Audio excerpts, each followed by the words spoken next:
episode has been brought to you by Schedulicity. And also by the Mama Nurture Prenatal Yoga School. Learn to teach fertility yoga, prenatal, postnatal, and baby and me yoga with confidence. To find out about our online or in-person trainings, visit mamanurture.ca. We spell mama, M-A-M-A, that's mamanurture.ca. Welcome to episode 139 of the Connected Yoga Teacher podcast. I'm your host, Shannon Crow, a mother of three, a yoga teacher, and a trainer and consultant who works for yoga teachers. This podcast was created for you so that you can connect to information and inspiration every single week and feel supported as you navigate these sometimes very tricky jungles of being a yoga teacher and an entrepreneur. In this episode today, we're diving into emails. You might be wondering, what do emails have to do with increasing my income as a yoga teacher, Shannon? Well, we're going to be looking at just how you can harness email marketing to increase your number of one-on-one clients or yoga students in your group class, or how to promote a launch of maybe an online course or a retreat or something else that you're offering. I first heard Tarzan Kay speaking on Amy Porterfield's podcast, and I just knew that I wanted to reach out and ask her to come and talk to our connected yoga teachers. Tarzan is a launch strategist who is into writing really fun and amazing copy for emails and websites. And in this interview, we look at how to write emails that don't feel salesy. We also talk about how long your email should be, how often you should email, and whether you should just hire someone else to write all of your copy.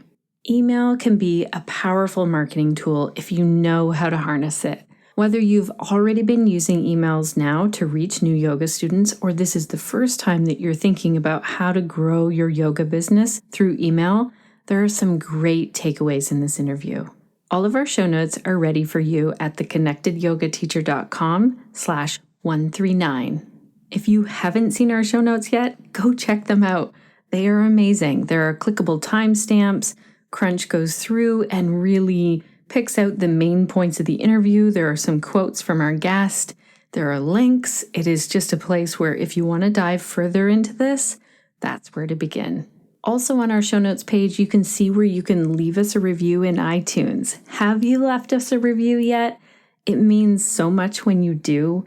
We had an amazing review left by Elizabeth, yoga teacher from the US. Elizabeth, thank you so much for writing this. Elizabeth said, "This podcast is like a fully stocked tool belt for every skill needed as a well-rounded yoga teacher. There are many things I appreciate about this podcast. Topics that are covered are diverse to meet every corner of a yoga teacher's life. It is a walk you by the hands podcast of the how, what, and why of anything.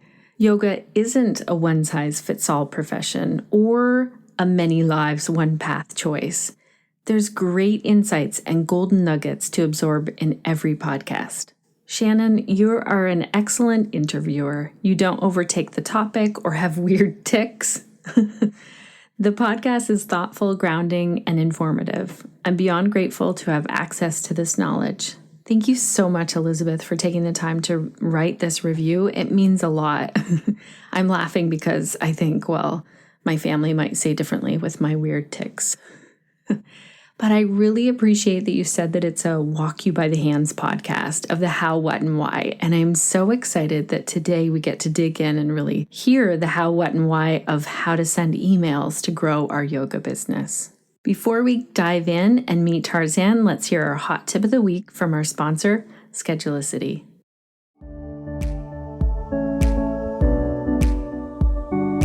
Hey there, connected yoga teachers. This is Brendan with the Schedulicity Hot Tip of the Week. Schedulicity takes all of the guesswork out of creating an online business.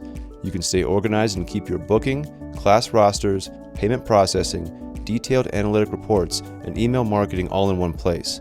Offer deals and stay in contact with your clients effortlessly. It's easy to follow our step-by-step setup instructions, and you never even have to leave the couch while you professionally establish your business or take your existing organization to the next level. Thank you so much, Team Schedulicity. I was so excited this week when I got to look at my whole week ahead of me and see who am I working with?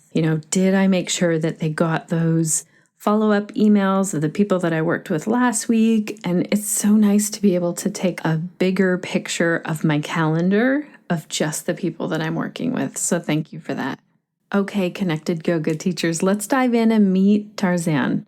Tarzan Kay, as I said, is a launch strategist and copywriter. She's gone from years and years of hustling for clients, and she'll tell you today that she started at $35 an hour.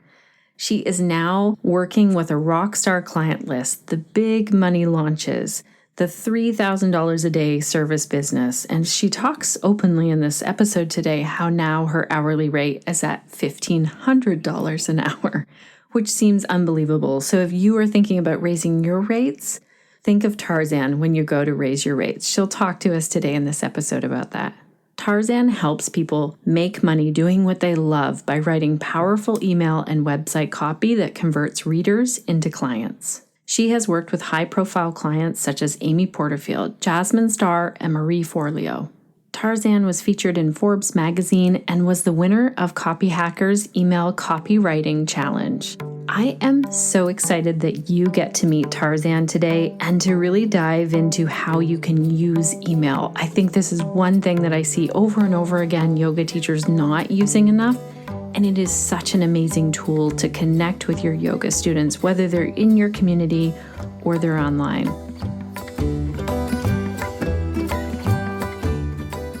Welcome to the Connected Yoga Teacher Podcast, Tarzan. It is fantastic to have you here today. I'm happy to be here. Yoga teachers have such unique opportunities and struggles, so I'm excited to dig into that. Yeah, we do. And I was reading your bio, which I am going to be sure to link to this in our show notes so that yoga teachers can go and see some really amazing copy on your website. And it says that you're a launch strategist. So how did you get there? What kind of led you to do this? And tell us about the work that you do and who you do it for. Okay, so I started out as a copywriter, and what that means, like, copy is all the words on your website, the words in your emails, your promotional emails, even some would consider Facebook posts copywriting. Like, copywriters do a lot of different things. But I was mostly, in the beginning, I was writing websites, and then I realized I really wanted to get into the online course business because there's just so much opportunity. The industry is growing so fast. There's so much money available in this market. And also it's really close to the, what I would call the bottom of the funnel. So that's like the place where people buy. And I wanted to write the sort of copy that's like directly tied to the sale and you can really measure the results. So I started doing that, and I did that for a couple of years. And as a copywriter, like, I can really relate to yoga teachers in that there are so many copywriters. There are just tons of them. And a lot of them think that because there's so many that you have to charge a certain rate, that you can't charge above X dollars or whatever. It's just like the market is super crowded in like the $20 to $100 an hour sort of range. There's just so many copywriters that are willing to work for that price. And one of the ways that I distinguish myself early on is being just a bit more expensive than the average copywriter.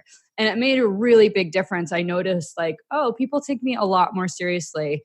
Not only do they take me more seriously and respect my work, but also they take their investment more seriously. Because when you are, and I'm sure yoga teachers have found this too, like when someone's not paying you very much, they aren't that invested in showing up and doing the work and like doing their homework or even showing up consistently every week. And as a copywriter, what that looks like is, they won't get back to you about possible revisions needed, or they won't get you what you need to get to the next step. Like, working in that low cost range is just, there are just so many headaches, and it's actually so much more work than when you just raise yourself up a tier, mostly by raising your prices, but also, of course, you have to deliver a certain quality of service so that you stand behind your prices and people refer you. So I noticed that early on in my copywriting career. And that was really important. And as I got deeper and deeper into the online course world, like the world of launching things online, and whether they're services or courses, I realized what I'm actually best at is helping people put the promotion together and figuring out like how to price it and what pieces they need to create in order to launch it. And what's the timeline of all those pieces? And what is the messaging of all those pieces? How does it all fit together? Like an online course launch is like way more involved and difficult than you would think based on the marketing out there about you should launch an online course, right? Right. That is really where I come in as a launch strategist, is like to simplify the process for my clients so that they can get paid faster and actually launch their stuff again and again in like, on a small scale, and then step up and scale it a little bit more each time. That's amazing. I love how you started talking right away about the money side of things, which might start to push us all into a little discomfort, especially when you said that the biggest thing that helped you was to raise your rates and kind of stand out in terms of raising our rates. Do you have any tips or tricks that helped you to be able to do that? Like, I know that you said that you still have to provide the value there, but I work with a lot of yoga teachers who are afraid to raise their rates. Yeah. Well, the thing is when you're charging a low rate, you can only do so much. Like, you can't be supporting the client between sessions. You can't be going out of your way to prepare a really amazing session with that client. You can't, there's all these things that actually we all need from our, the healers that we work with and, fitness professionals or whatever. We need more support than we get at a low rate. And when your rate is low, like, all you can do really is serve client after client after client. Like, it's a numbers game. And you just can't offer an additional level of support, because in order to support yourself, you need to have like 20 let's say we're talking about private classes or whatever. You need to have X number of private classes just to, pay the bills, which is really hard. Like, you're constantly keeping your head above water. It also means like you don't have the emotional bandwidth to like come up with the next big idea and decide, like, even think about like how you could serve your client in a bigger way. Whereas let's say, instead of teaching 20 classes per week, you taught like 2 group classes and you had like 5 private clients. Imagine the level at which you could support those private clients. And yes, you would need to charge them as much as like one client would need to pay what you normally charge like 5 clients, but you could give them 5 times the support. And there's absolutely people, like, I am that type of person. Like, I want all the hand holding. I want all the support. So if I'm going to hire a yoga teacher to work with, well, like, I want more than just someone to show up and tell me like how to like get into downward dog. Like, I actually want them to like follow up and keep me accountable, and perhaps like touch on some other areas of my life and like help me figure out how to create a practice that I can come back to. Like, it's so much more. Like, you're really selling yourself short if you think as a yoga teacher, all you have to offer is like, guiding people through a series of poses, because it's so much more than that. That's amazing. That's making me think of my own, because I mainly work one-on-one with people. And in terms of all of the other things I could add in if I raised my rates and had more time in between. That's brilliant. And to be able to serve those people even more. That's amazing. And the other thing is, when you raise your rates a little bit, it leaves you some room to actually work on your business, which you have to. Like, there's all these things that go into running a business that you don't get paid for. And if you have like ideally one day a week, that if you're full-time, ideally you have one day a week. And that day you could be doing things like recording a podcast so that you get known and you're more sought after in the industry, or doing things like perhaps streamlining your payment process so it's really easy for your private clients to pay you. Or perhaps you are taking a course to learn about what the next stage of your business is. Like, those things are really essential for your growth if you want your career as a yoga teacher to be something that can grow with you, as opposed to something you do for as long as you can afford it, and then you go off to some other career that you think is going to be more profitable. That's great. I want to ask you, because it's in your bio, how much you raised your rates. So what did you start working at, and what is your rate now? Okay, so I started 4 years ago, and one of the therapists that I work with, she has it in her notes because it's something we talked about years ago. Actually, before I started officially 4 years ago, but I was dabbling a bit before then. And when I started, my rate was $35 an hour. I thought that was a lot because I was comparing it to minimum wage, which at the time was like probably $9 or $10. So I was like, well, I'm doing triple minimum wage. That must be really good. But the more I grew my business and the more I saw the impact I could have on someone else's business, how much money they would make as a result of working with me, I just continued to raise my prices accordingly. So my hourly rate now is $1,500, and people do buy that sometimes. It's more of like, it's more of an indicator on my website for like the level that we're playing at. And in my industry, like in the online course industry, it's not uncommon to pay someone $1,500 for an hour of something. I've done it many, many times. And the reason is like, there's so much money in this industry. Like if I can tell someone how to get one sale in an hour, which I know I can do, they've made their money back, and now they know something that they can do over and over and over and make their money again many times. But actually, it's pretty rare that people book me for just an hour. For the most part, they book me for a package, because just like teaching yoga, actually my clients, like they need support between sessions. Like they need way more than just getting on the phone with me. So rather than just buying an hour of my time, well, actually what they will do is work with me for 12 weeks at a time. And I want to talk about this package because actually your yoga teachers, like they could also set up something similar. So I work with clients for 12 weeks at a time, and we meet like we're talking right now on Zoom every other week. But in between sessions, they can talk. I have a voice messaging app, Voxer, that I love to talk to clients on. So anytime they have a question, they could say like, hey, Tarzan, my ads are converting at like $2 a lead. Is that good? Or like, can you look at this landing page quickly? And I will like suggest a quick revision. Like they can get so much further, so much faster if they get that support in between sessions. So they're not waiting 2 weeks for the next session to get past whatever's got them stuck.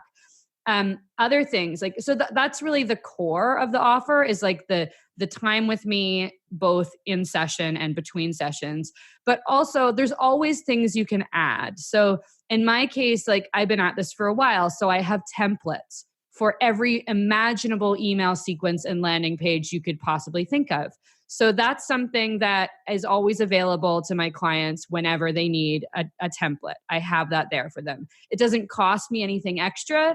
It's stuff that it's stuff I've put a lot of time and effort into. So it's hugely valuable for my clients. Like it could be the difference between some crappy sales page that doesn't do anything to like, an okay sales page that I didn't have to pay a copywriter to write for you, and it actually makes sales. So that's one thing. And there's lots of other little things that, I break it down, like all the things we'll be talking about between sessions. And so like as a yoga teacher, you can think about, I would heartily recommend not selling your services hourly.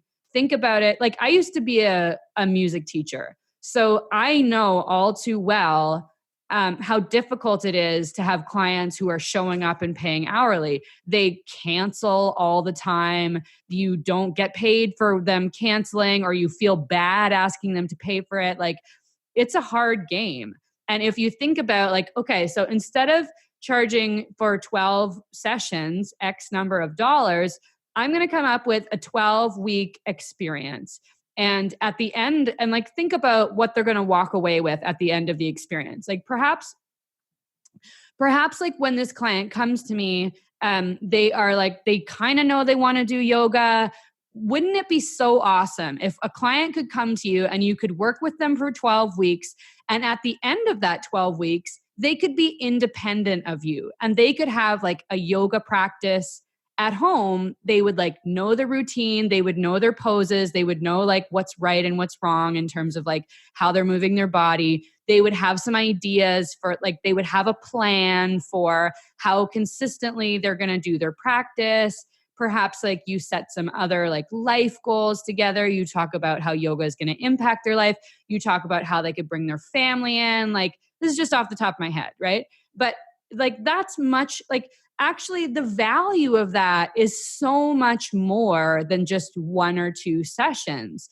And so when you're selling a package like that, you have to think about like the value of someone being independent, not having to pay $100 a month to have a yoga membership somewhere. So that's like thousands that you're going to save them right there. Also, like they're not going to have to go back and forth to the gym, like pack their bag and like shower in some other stinky shower. Like now they're independent. They can do it at home. Like you have to create the vision for them. When you're selling a package, like anyone can sell an hour-long private yoga class for $50 or $75, or I don't even know. What's the going rate, just so we know? It varies so much here in Canada. I know teachers who charge as little as $45, and then the highest I know of is $200 for the hour. Okay, so let's say the median is like $75. Anyone can sell that private yoga class for $75. But most people, it's not what most people need. And when if you're selling a longer term package, it's really important that you create the vision for your client and tell them like, not just the nuts and bolts of like what they're going to get. It's like, well, where are they going to be at the end of these 12 weeks? What's going to be different for them? Like perhaps you could do, like, I know there's some research on how many days it takes to create a habit. And once we create a habit, like, well, then it's set. It's like physical. Your body just does it. So anyway, I'm just planting some seeds here and your listeners can water whichever seeds they want. But I do think it's really important. Like, yes, I could talk all day about my hourly rate and how sexy it is, but that's not what's important. What's more important is like creating a package and a vision for people that you can put a healthy price tag on. That's amazing. And I just want to call back to you talking about the templates that you have. Mm-hmm. And instead of it being email templates or something like that, yoga teachers might have videos or flows or something that they slowly build up this library and then can use with other yoga students. So I think it's fantastic that we start to look at how can I ultimately serve this student in this progression where they actually get somewhere at the end of it. That's amazing. Mm-hmm. So in talking about the money, I want to dive in and talk about email and how that translates to money, because you said that right away. So how can we, like, why is it even important for yoga teachers to be emailing their students? I hear a lot of emphasis around social media posting, or mostly social media posting in terms of getting students. Why is email important?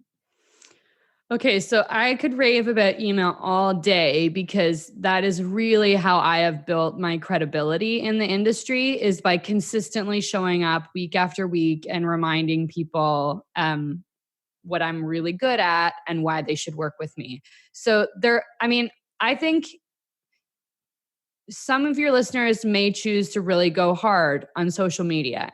Either way, like whatever channel you choose to devote yourself to, email is really great to strengthen what you're doing, because you can control like who sees it, how often you send it. Social media can be a little bit unpredictable in terms of like who actually sees it if you don't pay for people to see it, which I'm not saying to write it off. I personally don't do social media, so I never like advise people on how to do social media, although I definitely see the value. Sometimes like if your social media is a mix of business and personal, for one thing, that can be messy. So if you're going to do that route, like whatever you decide, you're going to do email, you're fully commit, you're going to do social media, a fully commit, you have to show up, and you have to show up consistently. For me, the channel that I have chosen is email. And I just have found like through email, I can really create a container for my promotions. So in social media, again, like you're not really sure when or if people see your stuff, right?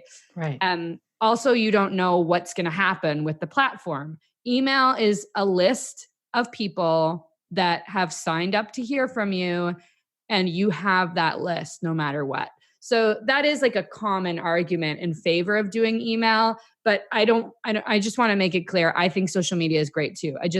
Email is like, that's a place where you can consistently make offers. You can show up in inboxes when other yoga teachers aren't. Like, that's one huge difference. Is like, I have like hundreds of people on my Instagram feed that are doing yoga. I guess they're yoga teachers.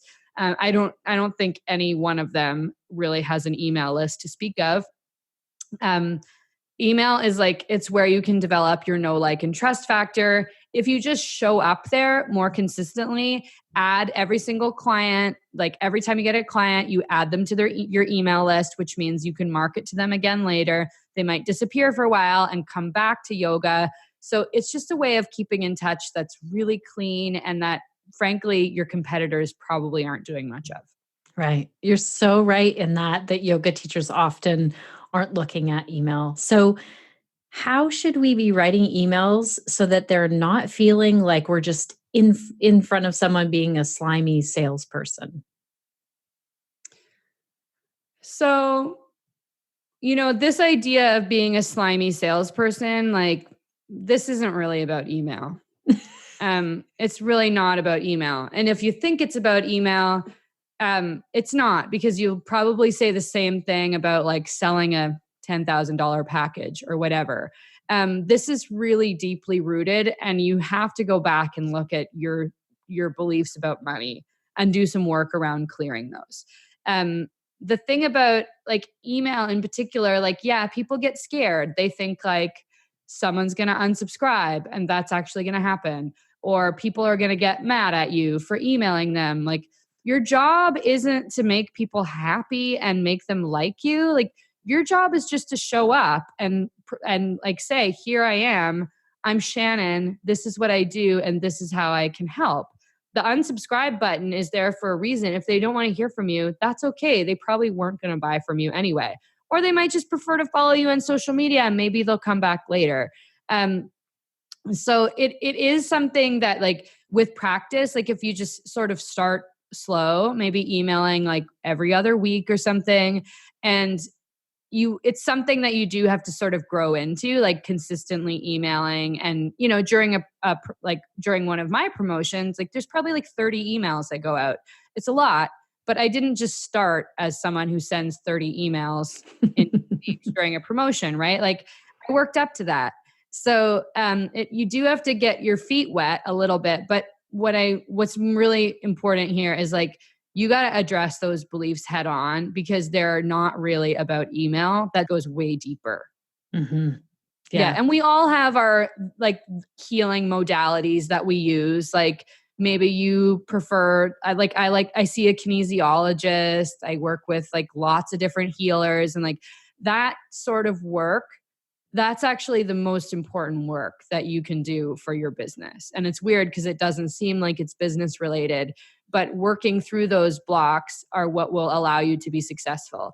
I don't think that you can actually grow, your business can grow beyond yourself. So it's like you have to work on your own personal expansion in tandem with the expansion of your business.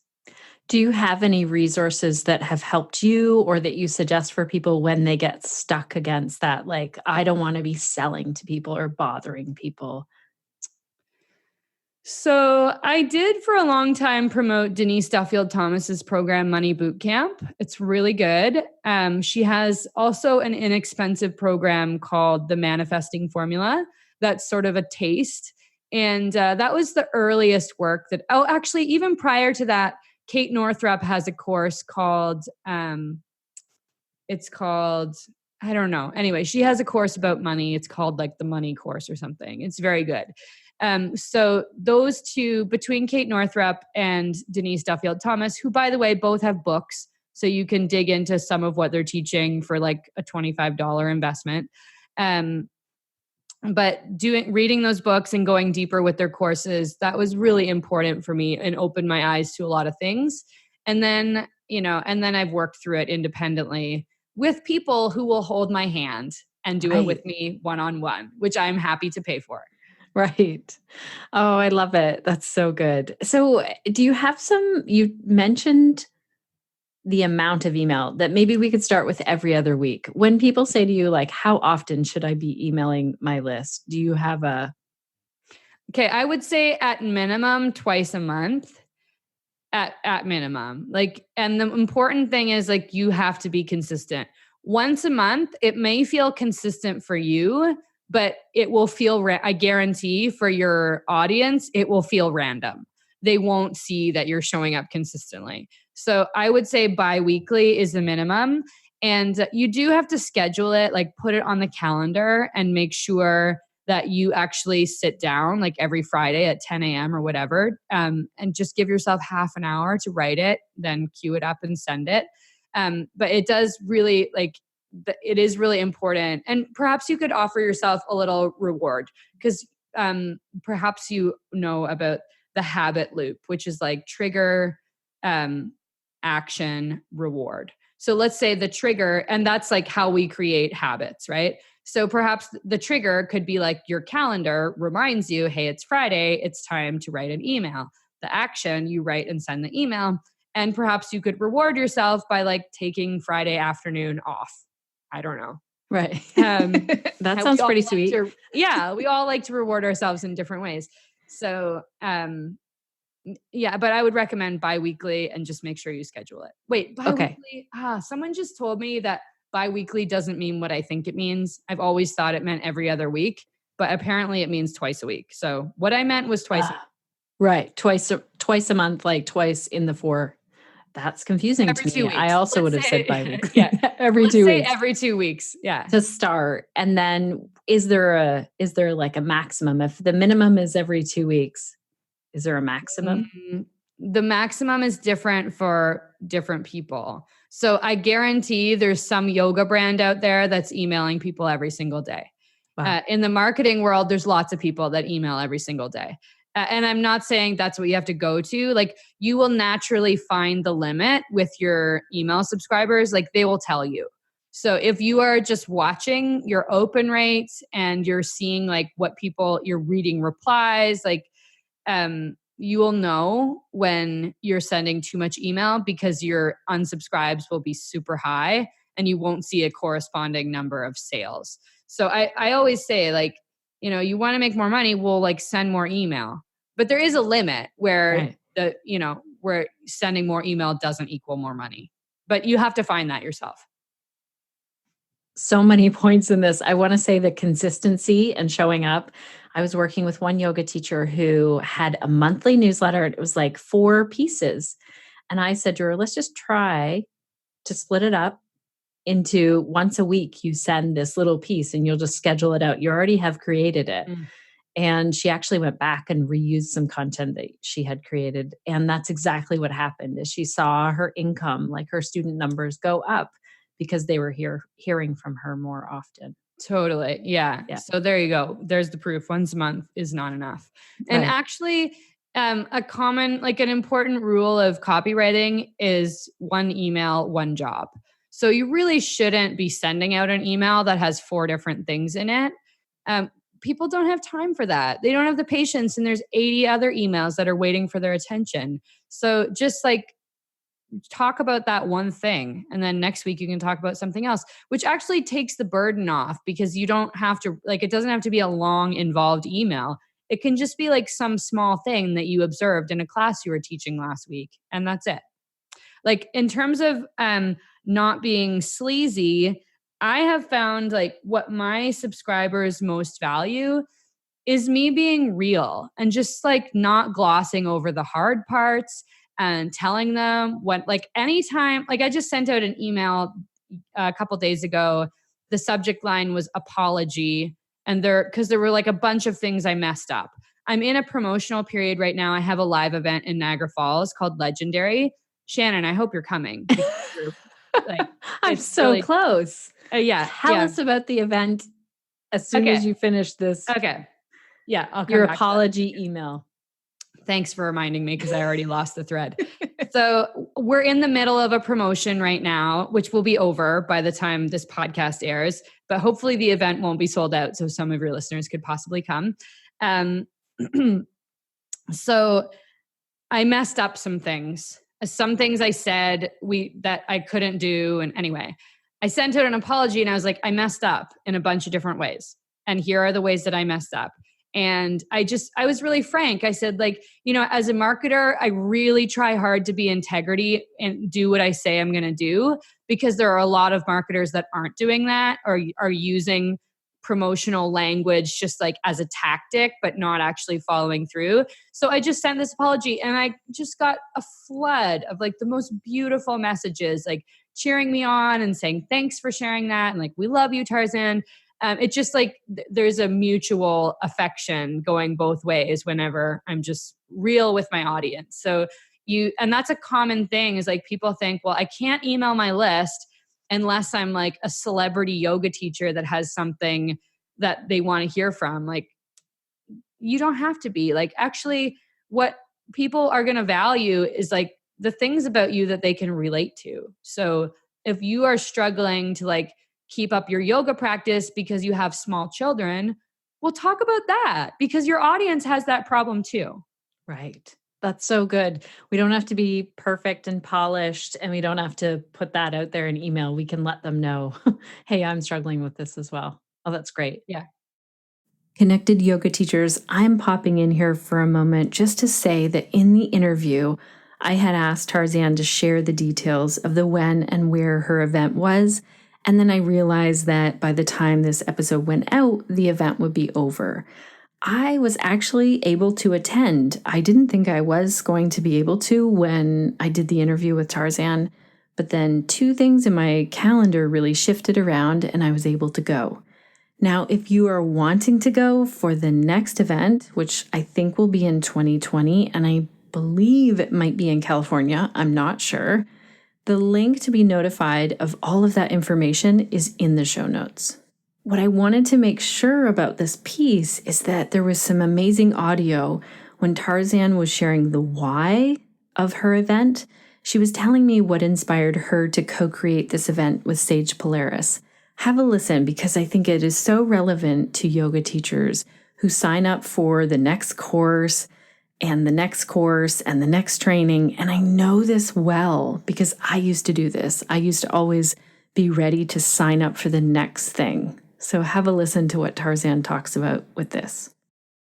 The bottom line is, in my market, like, there's so much strategy out there and people are taking a lot of courses, and I recommend taking courses. Usually what people need to get to the next level of their business is not necessarily more strategy. Like, what's going to be even more impactful is like breaking through whatever's holding them back so they can implement, because that's what will make your business successful, is implementing. Even if you implement the wrong thing, that's okay, because that will get you to the next thing, which will be the right thing. So that's really our goal with Legendary. And I'll make sure you have the link and stuff so your subscribers can check it out. That's amazing. It sounds like it's totally in line with what yoga teachers would like now that we're looking at the chakras and what's holding us back. Totally. So Shannon, I really hope you can come. That's amazing. I will definitely look at my calendar. So in terms of holding us back, here's one thing that I hear from yoga teachers when they go to write an email. They'll say, well, I'm just not feeling creative. So I need to wait for that creativity to take over. And then we get out of that consistency. So do you have any tips for that? Yeah, it's bullshit. It is. Like, the creativity is a habit. It's cultivated. It's not something that you just, like, we do sometimes get lucky and have a burst of creativity and inspiration. And that's great when that happens. But really, it's a habit and it's cultivated. Like, I don't get writer's block. It's like I would compare it to like getting driver's block. Like, I just drive. So it's natural. And same thing with writing. Maybe the creativity gods are going to like strike me with lightning because I say this, but I don't get writer's block because I show up I'm writing every single day. I've cultivated the habit. So whether I feel inspired or not, I can sit down and write a great email. And that's like not because the creativity God's blessed me. It's because I decided to bless myself by showing up every day and creating the habit. Oh, I love this. I love the analogy of the driving. We're not like, well, I'm just not feeling it for driving. Exactly. We just have to get somewhere. That's exactly what we need to do with our emails. The focus is to let's get the sale, or let's, fill the class or get more students. It's really good to look at it that way. Mm-hmm. So in terms of how long should our email be? I love that you brought in, it should have one job, one email. Mm-hmm. How long should that be? So there is no rule here. What people usually say, which isn't that helpful, is as long as it needs to be. But I would say you got to mix it up. You have all different sorts of subscribers on your email list. Some people like really short emails that are straight to the point. Other people like emails that are super duper detailed and really long.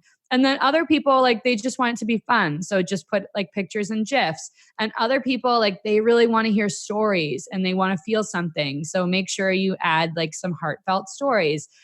You just, you have to play with it. You will naturally find by emailing your list regularly and reading the responses, you will see, oh, my people love when I do this.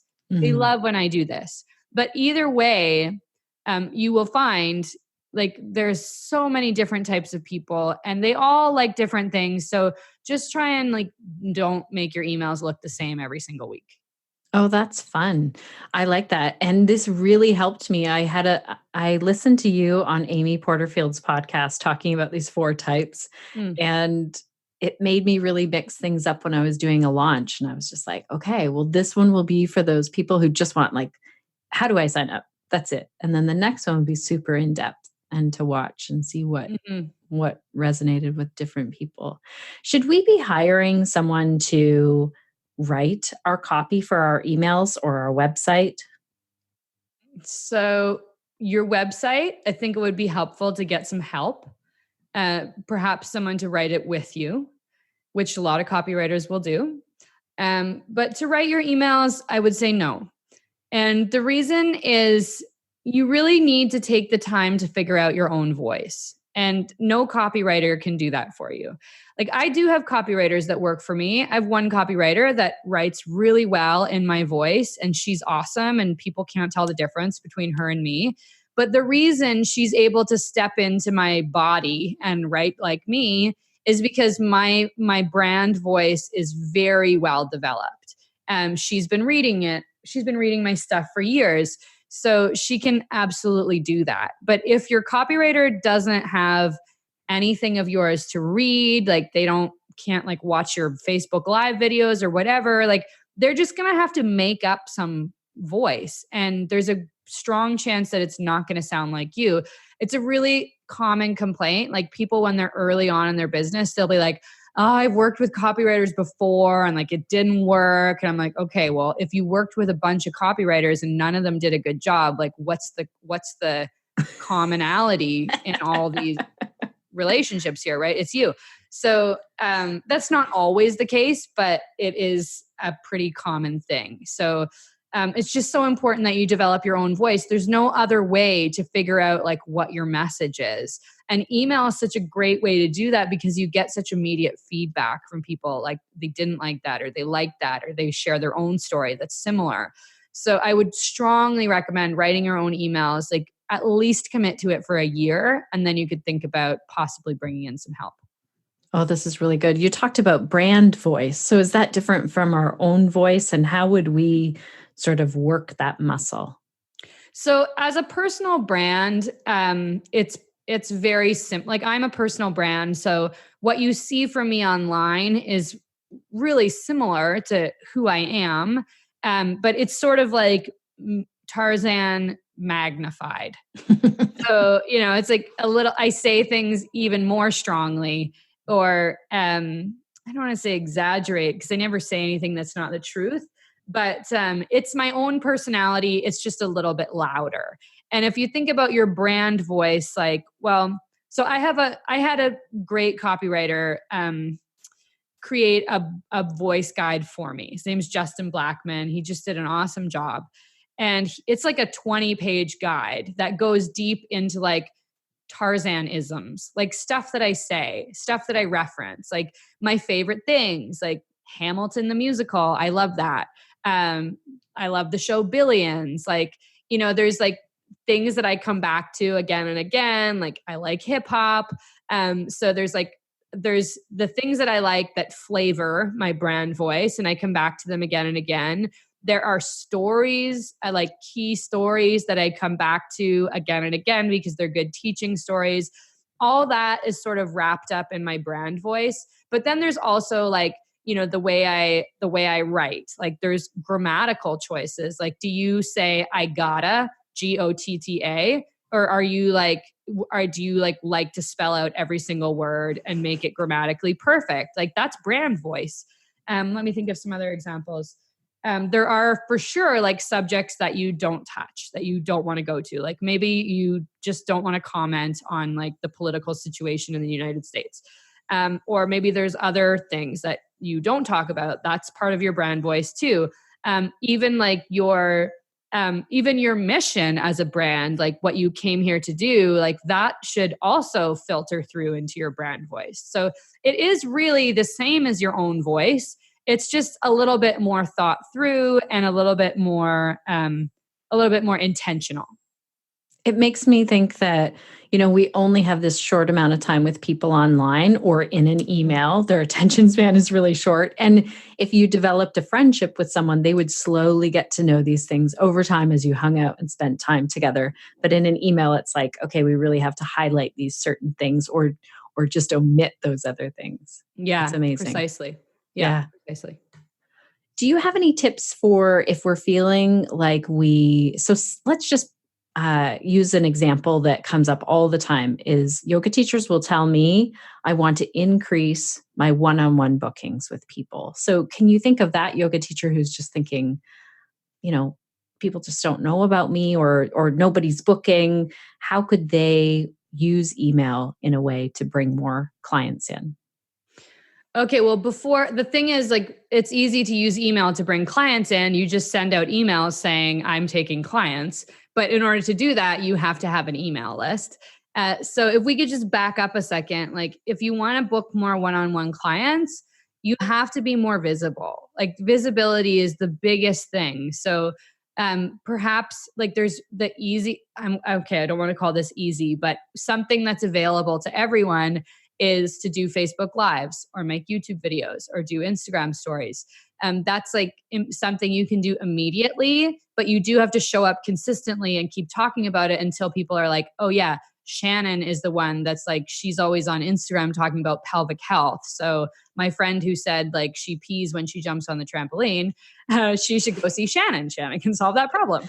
That was a weird example. But no, it's one I hear quite often, actually. Yeah, exactly. Yeah, I've written for pelvic health programs, so I totally That's amazing. Yeah. So that's one example. So that's one way to be visible. Another way to be visible is to do podcasts like this interview right here.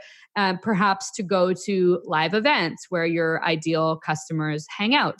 There are lots of different ways to be visible. In terms of email, if you want your private clients to come back and perhaps you want them to refer to you, you got to start by just asking them, hey, can I add you to my email list? Right. And then you can consistently say like, you can make an offer. You could also say like, hey, I'm offering a referral bonus. If you refer me a client, you get like one half price session or something. Like it's really not rocket science. The two keys that are really important is to be visible, consistently visible, and to show up and make the offer. That's it. Like that's really quite simple. And there are a million different combinations of those two things, but you got to do both. You got to show up consistently and you got to make offers. Right. And what about the content in the email? We've built our list a little bit, maybe we have an opt-in, or we've been to a live event and people sign up for our email list, however they get on there. What is the sort of ratio of, because I always hear, you need to make valuable content, like share something, like maybe a yoga pose or something in that email. What is the ratio of like sharing stuff to asking? Or are you saying we just put it out there like, I have more space in my calendar? So, okay. I'm just going to tell you something, and this is going to seem really weird and contrary, but I actually don't create very much free content, almost none. Like I write like 2 blogs a year. I don't do a lot of free content, and yet I have what is approaching $1 million business. So I just want to say that because like there are many ways of doing this. What I do is I show up consistently and I make offers. For me, like the principal place that I'm creating content is email. And I make sure that those emails are like, they're really, really special, frankly. Like that is where my best writing goes. So I share it with those people. But in terms of, could you just back up and rephrase the question a little bit?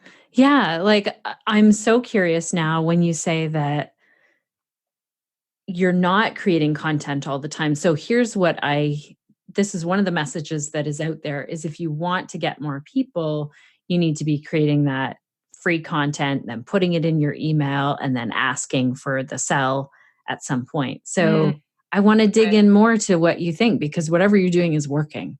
Yeah. Okay. So I'm really glad you brought this up, because one of the excuses people will make for not emailing their list is, well, I didn't create any new content this week.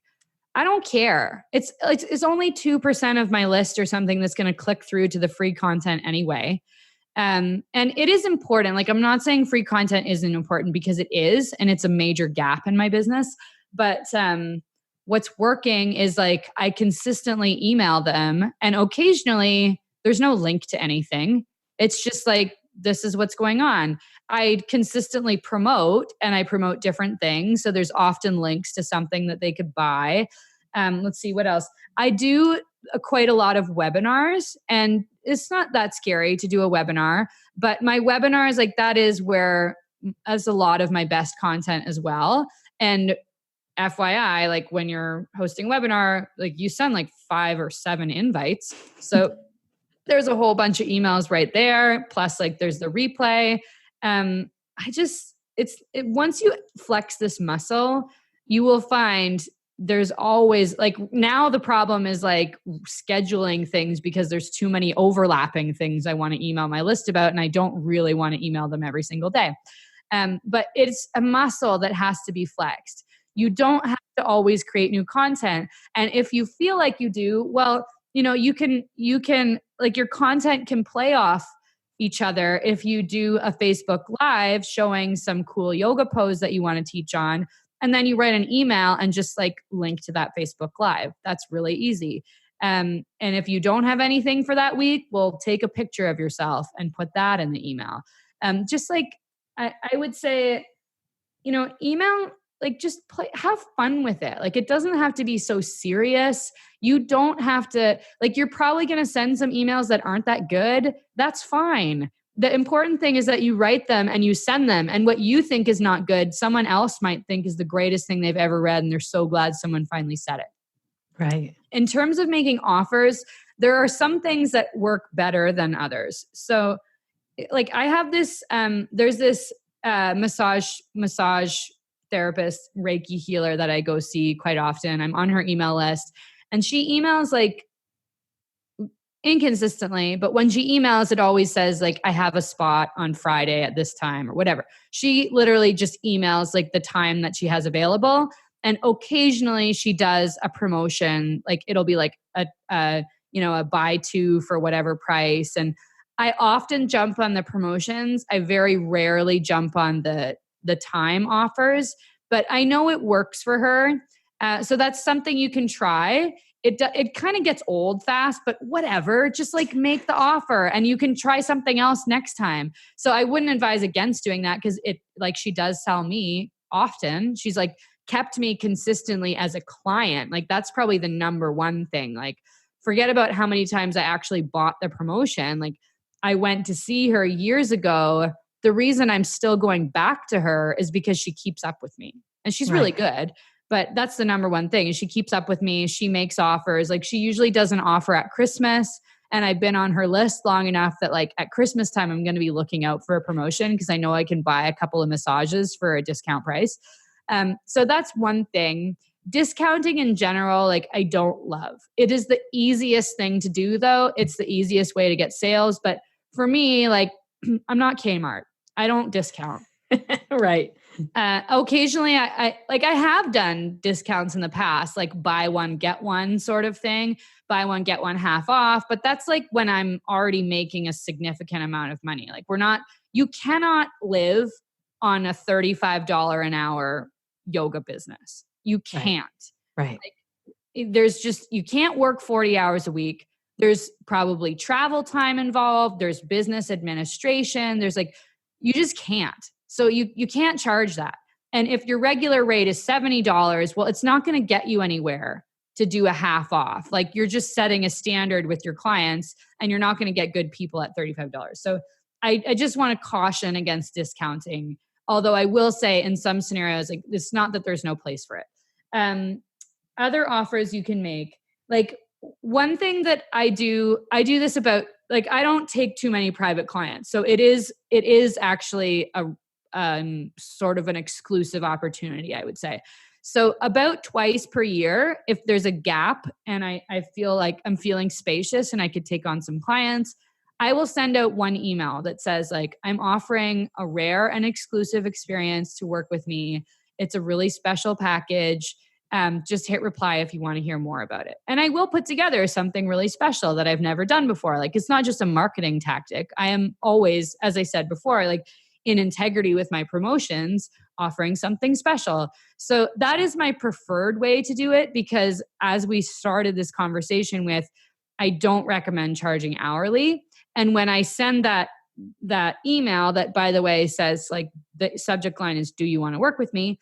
A rare and exclusive experience. That is not someone that wants one session is not going to hit reply. They're going to be like, oh, the type of people that reply, they're people that have been on my email list for a while. They've seen what I'm doing with launches and what my clients have been able to do. And they're like, they want some of Tarzan. And they're not coming to me for like one specific service or one thing that I do. They're just like, they're basically like, I want whatever Tarzan is selling because she's got some shit figured out. Yeah. And that's the ideal scenario. And the way I got there was by showing up consistently and making offers. Right. You talked about the launch, and I just want to dig into and see if you have some secret formula around, let's say one big thing that yoga teachers will offer is like a yoga teacher training or a retreat. So we're looking at anywhere from 1,000 to I want to say 4,000, roughly $1,000 to $4,000 for a yoga teacher training that's in depth. So what do you suggest? Here's the dilemma that I see. I see yoga teachers being like, oh, that yoga teacher training is happening in a month or two. And so I'm going to ask these people to invest like $4,000 with me and buy with me. Do you have anything to offer us in terms of, here's how much time you need to do a launch, here's how many emails you need, or is it just too individualized? So yeah, it's pretty individual and it depends on the type of promotion you're doing. I like, as my business grows and my launches become like more complex and there's more moving parts, well, the more I need to prepare for them. I do think though, like sometimes people hold back from making offers, and I'm just like, put it out there. That's fine. If you think you can do a retreat in a month, like, well, let's see about filling it. And like, I think there's something to be said. Some people work really well with firm deadlines and they just like set a goal. They like book the retreat center and they're just like, I'm doing it. Some people work really well that way. Other people just feel like that is way too much pressure and they want to back up. Like, I do think it's nice to give yourself time to sell your offer. So whatever is going to make you feel like not stressed about it and really like in alignment and feeling excited about the promotion, especially with a retreat, because you have to show up for those people and hold space for them. So you can't show up exhausted. You have to show up like fully in your power and excited, and also not like disappointed because you only got 2 people. Retreats, like side note, as someone who's planning a live event, retreats are super expensive. Events are super expensive. And if you're thinking about the price you think it should be, take it from someone who is doing this right now. Like whatever your price is, double it, because it's going to be really expensive. And also, there are people that are willing to pay your price that's doubled, and they are the people who aren't going to cancel 5 minutes before 5 minutes before they're about to get in the car and drive there. So yeah, just like in general, I mean, yoga teachers need to raise their prices. That's just, Right. It's true for almost everyone. I'd like to hear from everyone in our show notes who's raising their rates. Let Great. us know. I'm That would excited be to amazing. hear that too. Is there anything else that you would suggest for yoga teachers when they're sitting down, looking at that blank page of like, okay, I have to send this email out? Maybe it's something around batching or working that writing muscle. Anything else that you would offer? So I would say start a folder or like a notebook. It could be a notebook. It could be a notepad on your phone. It could be a voice memo. Cultivate the habit of capturing ideas in the moment. So, if you are driving down the street and you hear something on a podcast that inspires you to write an email, capture that idea wherever you want to capture it. We all use different tools. So use a tool that you're actually going to check. And then when you sit down to write the email, you have a bunch of ideas to choose from, and you can be like, oh yeah, that was a good idea. Here's the email. So that helps a lot. So you're not just trying to find the words. You're just trying to find the words to go with the idea. You're not also trying to find the idea. Right. Oh, that's super helpful. I remember many days thinking, what will I start with? So a list to like have somewhere where you don't have to think of the ideas. You can just choose an idea. Yeah. That's great. If people want to find out more about how to work with you or check out some of the resources that you have online, where should they go? Okay, so I have this quiz that would be perfect for your yoga teachers. It's called What's Your 80s Pricing Persona? And it's for service providers and it's for course creators. So as a yoga teacher, you are a service provider, and it just like tells you what 80s character represents your pricing style. But more importantly, it will tell you like some specific things to do to get to the next level of pricing. So you will find that all over. It literally is my homepage. So just go to my website, and everything about working with me privately is also on there. Okay, and what's your website address in case somebody doesn't go to the show notes? It's okay. So it's tarzankay.com. That's tarzankay.com. That's amazing. And I hope our listeners get on your email list so they can see the style of email that you do and take some notes about it. That is where my best stuff goes out, and that's where you'll learn the most. So, I have all the necessary freebies to get people on my list, but really like join for the emails, not for the free thing. That's amazing. Thank you so much for this, Tarzan, for your time today, for all of your thoughts and your wisdom on this. It's really been fantastic. Thanks. Thanks for having me. Okay, connected yoga teachers, I want to know, are you ready to start sending emails every 2 weeks? Hey, Tarzan, also, thank you so much for your time today. And 2, I looked up biweekly, and it could mean either thing. It can mean twice a week or every 2 weeks. So you're not wrong, unless I think if you're British or something, then it's fortnightly. But I don't know anyone here in Canada that says that. So I want to know, connected yoga teachers, are you going to start sending an email every 2 weeks or every week to your yoga students? If you are feeling stuck at all, type a little note in the show notes or tell us in the Connected Yoga Teacher group, and maybe we can help each other out. One of my key takeaways from this episode was one email, one job. If any of you get my emails, you know that I have a hard time with this. It is hard for me to think one email, one job. I send an email out every single week about the podcast, and then I often have other things to tell you. So I'm curious also to hear from you. Do you ever feel like, oh, Shannon, there's just too many things in this email? Or what would it be like to receive an email from me twice a week, 3 times a week, 5 times a week? I'm just kidding. I am not sending you an email 5 times a week. Not at this stage anyway. Also, some things I love how Tarzan said, you know what, for now, we don't need to hire someone to write our emails, and we just start where we're at, and it's okay if we do it crappy for a while. So I would love to hear from you. Has this episode inspired you to get building your email list and get communicating with your yoga students? One thing that works so well for me is I just imagine that I'm writing a letter to a friend, one yoga teacher friend, and I have these things to share with them. So what if you're writing a letter to one yoga student or whoever your audience is, and what do you have to share with them?